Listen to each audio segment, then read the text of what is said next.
Tiku Piku TV।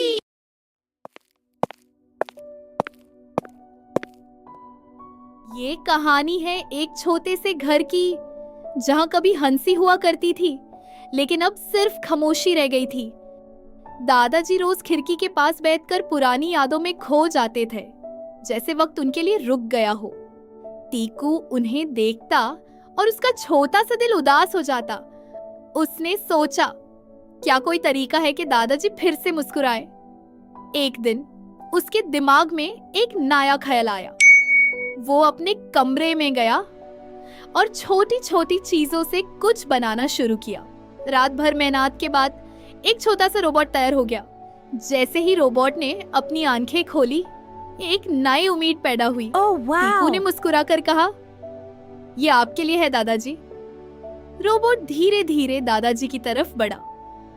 दादाजी हैरान थे, उन्हें समझ नहीं आ रहा था कि ये क्या है। रोबोट ने प्यार से कहा, अस्सलामुअलैकुम, मैं आपका दोस्त हूँ। शुरू में दादाजी झिझक रहे थे,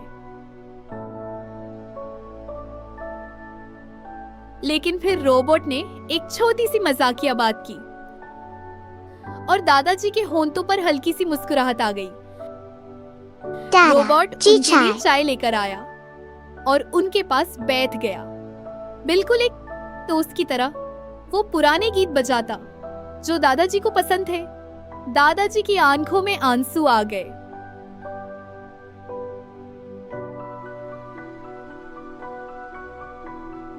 मगर इस दफा खुशी के थे।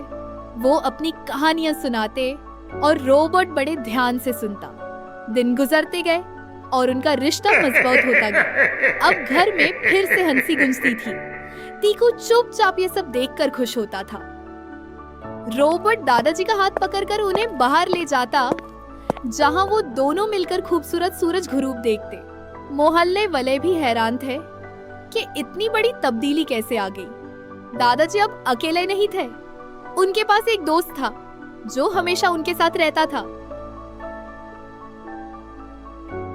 एक दिन दादाजी ने टीकू को गले लगाकर कहा, शुक्रिया बेटा। रोबोट ने भी प्यार से उन्हें हुक किया और उस घर में फिर से जिंदगी लौट आई। ये कहानी हमें ये सिखाती है कि असली जादू इंसानियत और मोहब्बत में होता है।